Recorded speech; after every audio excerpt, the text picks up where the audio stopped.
Bismillah, melangkah pasti tanpa lelah. Dalam doa ada kekuatan, hidupkan iman penuh harapan. Langkah cahaya, raih ridhonya, bersama Allah kita bahagia. Assalamualaikum warahmatullahi wabarakatuh. Salam sehat tanpa batas. Ketemu di channel Hadi Edukasi dan kita akan sharing-sharing tentang edukasi kesehatan alami. Pernah nggak teman-teman mengalami kondisi pusing disertai mual dan dimuntahin atau dikeluarin tapi nggak bisa? Entah ya. Mungkin pernah.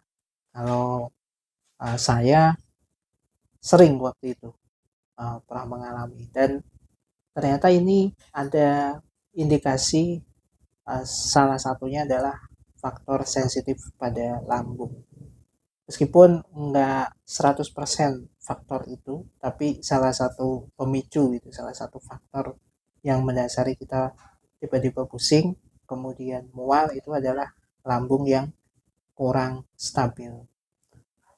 Untuk pemicu atau dampak ya kenapa lambung seperti itu macam-macam. Ada yang telat makan, ada yang kurang tidur atau tidurnya terlalu lama, ada juga yang ketika selesai makan langsung baringan atau tidur-tiduran.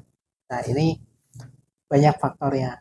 Terus ada juga yang memang lambungnya sensitif, ketika ngecium aroma tertentu itu muncul pusing dan mual.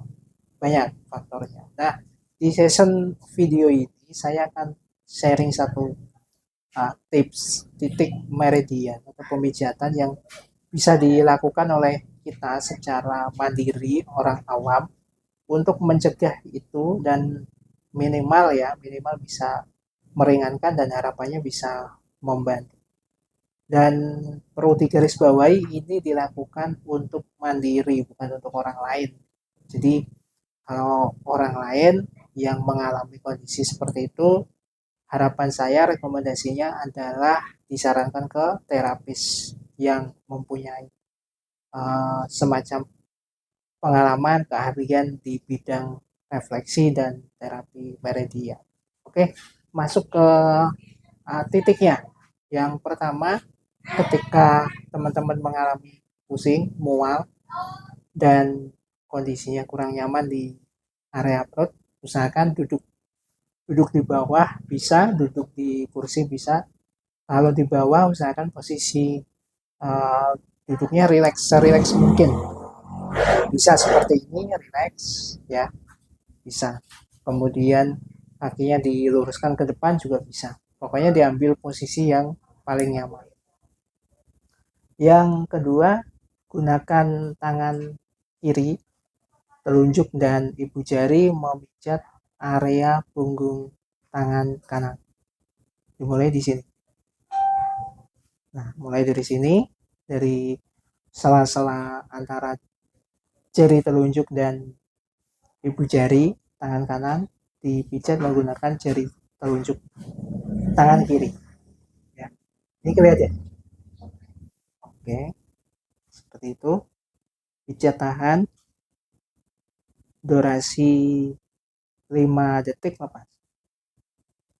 Jadi garisnya bukan di sini, bukan di depan, tapi di sela-sela bagian punggung kaki, punggung tangan, sorry. Nah, situ ya. Oke, pijat tahan, hitungan ke-5, lepas. Ulangi minimalnya 3 kali, satu titik ini. Minimalnya 3 kali, kemudian pindah ke sela-sela jari berikutnya. Mulai dari telunjuk dan tengah, hitungannya juga sama. Hitungan ke-5 lepas, diulang minimalnya 3 kali sampai sela-sela jari manis dan kelingking. Nah, seperti itu. Jadi kita mijatnya mulai dari punggung tangan di sela-selanya. Nah, yang kedua, teknik berikutnya di telapak tangan sekarang. Nah, tangannya gini kan. Nah, cara mijitnya begini. Hmm. Ini. Jadi dipijat, tahan, diputar. Hitungan ke 10 lepas. Ulang. Hitungan ke 10 lepas. Nah, jadi saya ulangi ya, kalau yang tadi adalah punggung tangan, sisi punggung tangan, dan sekarang adalah sisi telapak tangannya. Gitu. Ini dua titik yang berbeda ya, tapi memiliki kemampuan yang saling melengkapi. Nah, setelah seperti itu, pijat seluruh ujung-ujung jari, mulai dari jari ibu jari tangan. Masih di posisi tangan kanan, pijitnya begini. Ini ya.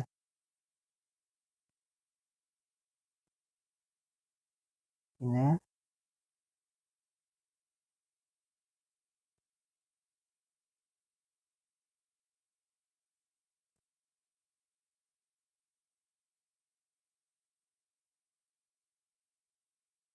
Nah, oke, selesai.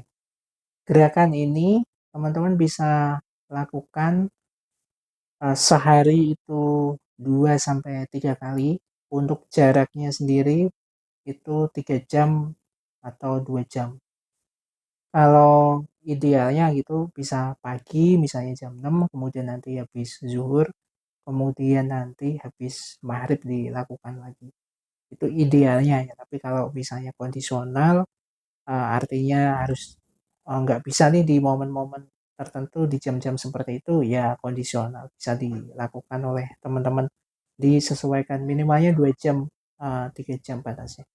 Oke, dan yang nggak kalah penting untuk menghindari pemicu mual, pemicu pusing, ini teman-teman harus tahu apa pemicu-pemicu dasarnya, harus mau memperhatikan tubuhnya sendiri, karena poin terpentingnya itu adalah kita yang paham tubuh kita, yang benar-benar mengerti. Jadi bukan orang lain, bukan praktisi kesehatan, tapi sebenarnya ada di kita. Jadi kesehatan itu atau poin-poin apapun lah kondisi-kondisi tubuh kita, yang benar-benar mengerti itu bukan orang lain, tapi kita. Clear? Terakhir dari saya, salam sehat tanpa batas. Assalamualaikum warahmatullahi wabarakatuh. Masih dalam pengharapan kita tegak berdiri, menyentuh langit dengan tekad yang tinggi. Suara kita lantang menggema di dunia, wirausaha disabilitas menciptakan makna.